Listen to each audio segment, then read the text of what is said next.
चलो हम आज क्लास लेते हैं। आप लोग का जो है ऑनलाइन क्लास ही लेंगे, क्योंकि आज जो है देखो बायोलॉजी का जो है थर्ड चैप्टर है प्लांट किंगडम। प्लांट किंगडम है। प्लांट किंगडम में कुछ पॉइंटेड ऐसे हैं जिसे हमें याद रखना होता है, जैसे कि artificial system of classification. Artificial यानी वो सिस्टम जो हर जगह चेंज हो सकता है, उस चीज़ को हम कहते हैं आर्टिफिशियल सिस्टम ऑफ क्लासिफिकेशन। ठीक है।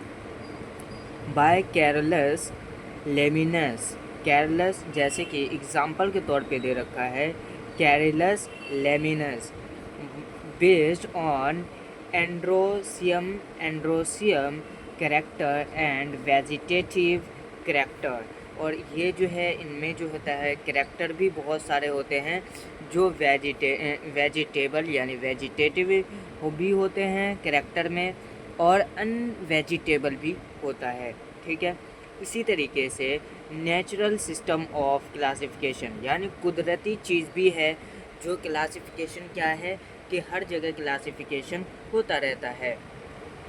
जैसे कि लड़का हो गया, गर्ल्स हो गया, बॉयज़ हो गए, इन दोनों में भी क्लासिफिकेशन है। बहुत सारे गर्ल्स जो होती हैं जिसे गुस्सा आता है, बहुत सारे को होते हैं कि जिसे गुस्सा नहीं आता है। इन चीज़ को हम क्या बोलते हैं, क्लासिफिकेशन ऑफ नेचर। ठीक है। नेचर के तौर पे हम क्लासिफिकेशन करते हैं। तो हम यहाँ जो है प्लांट किंगडम में जो है नेचर ऑफ क्लासिफिकेशन कैसे करेंगे, based on natural affinities among organism. और इसको जो है ऑर्गेनिज्म में ही क्या करते हैं, ये किस पे बेस्ड होता है, ऑर्गेनिज्म पे बेस्ड होता है। ठीक है। Included external as well as internal feature. इसमें जो होता है एक्सटर्नल फ़ीचर भी होता है और इंटरनल भी फ़ीचर होते हैं।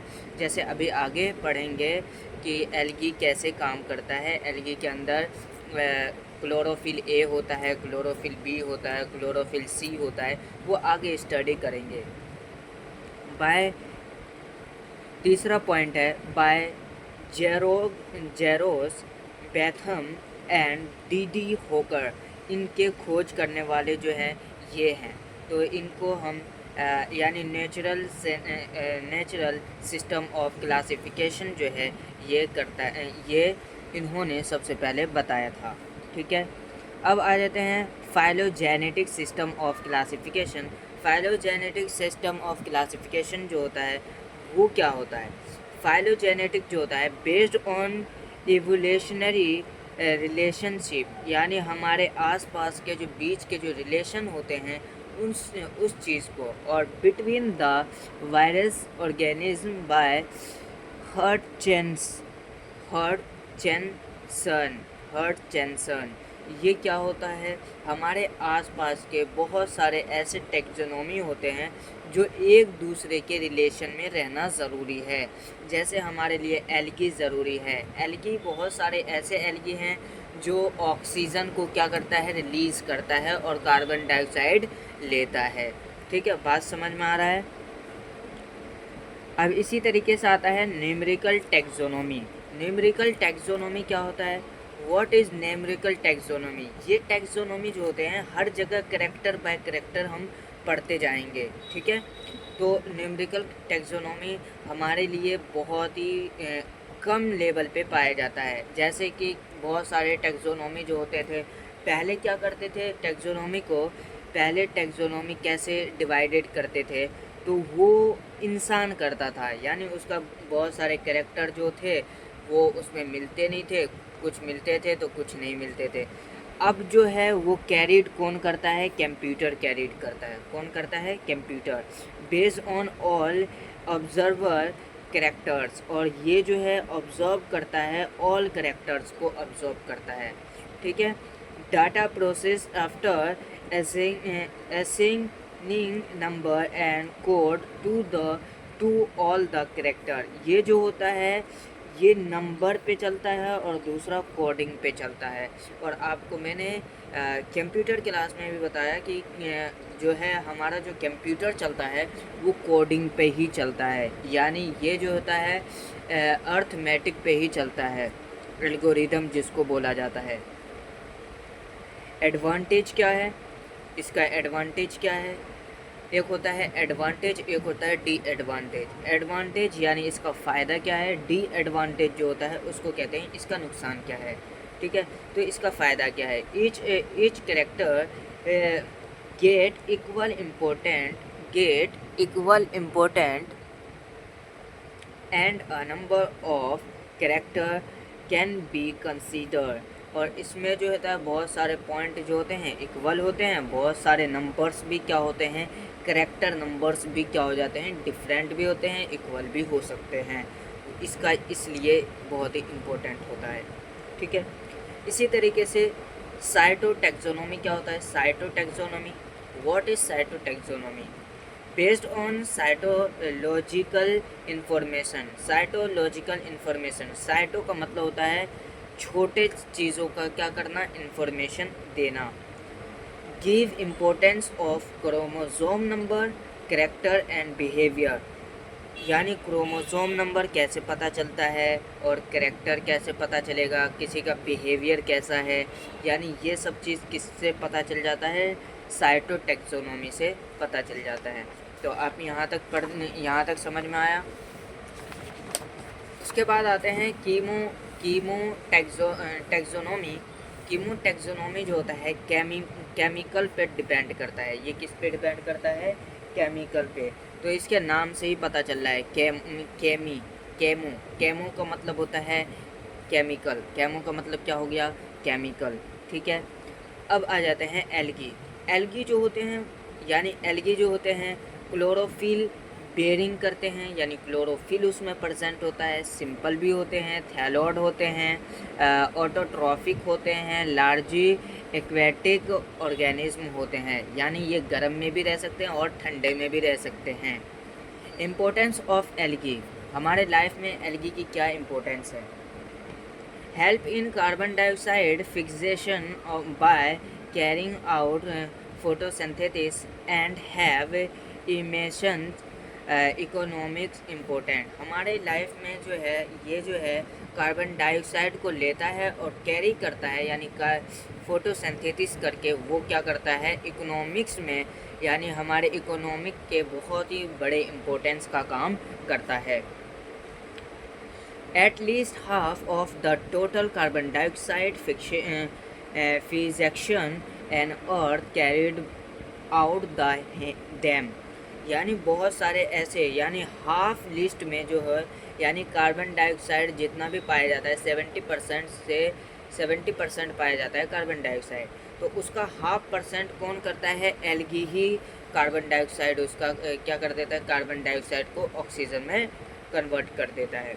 इंक्रीज डिज़ोल्व ऑक्सीजन को निकालता है। लेवल इन द इन्वायरमेंट में प्रेजेंस करता है। ठीक है, अगर obtain from Gelidium and Gracilaria which is used in ice cream and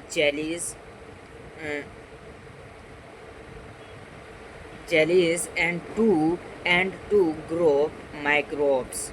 ये जो होते हैं, यानी गिलेलियम और ग्रेसेरिया, ये जो होता है ग्लेसेरिया, तो इन दोनों, यानी ये गिलेडियम जो होता है ये आइसक्रीम में पाया जाता है और ग्रेसेरिया केस में पाया जाता है, ये जेली में पाया जाता है, जो खेलने वाला जेली होता है उस चीज़ में पाया जाता है। Algin obtain from brown algae, यानी एल्गिन जो होता है ये ब्राउन एल्गी होता है। एंड कैरागीन भी बोलते हैं, इसको क्या बोलते हैं? कैरागीन फ्रॉम रेड एल्गी, इसको हम रेड एल्गी बोलते हैं। ब्राउन एल्गी का नाम क्या है? एल्गीन। ठीक है, ब्राउन एल्गी का नाम क्या है? एल्गीन। और रेड एल्गी का नाम क्या है? कैरागीन। ठीक है, use commercially as colloid, hydrochloride, ठीक है, इसका न्यूमेरिकल नेम क्या है, हाइड्रोक्लोराइड, ठीक है। अब इसी तरीके से Chlorella, Chlorella and Spirulina and are unicellular algae. ये जो होते हैं कैसे एल्गी होते हैं, यूनिसेलुलर एल्गी होते हैं, कोरेलेरा। और दूसरा होता है सेप्रेलेना, ठीक है, ये क्या होते हैं, यूनिसेलुलर होते हैं। रिच इन प्रोटीन, ये प्रोटीन से बने होते हैं इसके। And use even bye space travels, और ये स्पेस ट्रेवल्स में यानी बाहर अंतरिक्ष में जाने के लिए भी इसको यूज़ में लिया जाता है। एल्गी आर यूनिसेलुलर लाइक क्लेमिडोमनस, कोलिनियल होता है, यानी इसका स्ट्रक्चर जो होता है कोलोनियल होता है, यानी कॉलम जैसा होगा। लाइक वॉलवॉक्स और फ्लैगमेंटेशन, और ये क्या होते हैं, फ्लैगमेंटेशन जैसा होता है स्ट्रक्चर, ठीक है। लाइक स्पायरोगैरा और ओलोथेरिक्स अकर्स इन वाटर, ये सब किस में पाए जाते हैं, वाटर्स में पाए जाते हैं। सॉयल, वुड, मोस्ट स्टोन्स में भी पाए जाते हैं, यानी वुड में भी पाए जाते हैं और स्टोन में भी पाए जाते हैं, ठीक है। अब इसमें जो है एल्गी के कुछ टाइप्स हैं, उसको हम पढ़ते हैं। यानी algae are divided into 3 classes, यानी 3 क्लासेस में एल्गी को पढ़ते हैं। क्लोरोफाइकस, एक पढ़ते हैं क्लोरोफाइकस, दूसरा पढ़ते हैं फायोफाइकस, ठीक है। क्लोरोफाइकस क्या होता है, ग्रीन एल्गी, इसमें जो होते हैं ग्रीन एल्गी होते हैं। Main pigment is chlorophyll, A and B होते हैं, इसमें जो क्लोरोफिल होते हैं पिगमेंट वो ए और बी होते हैं। Cell wall has inner layer of cell wall and outer layer of pectose पाया जाता है। ये हो गया इनर सेल वॉल को हम यहाँ बोलते हैं ए, और आउटर सेल वॉल को हम यहाँ बोलते हैं बी, ठीक है। बात समझ में आ रही है। हैज़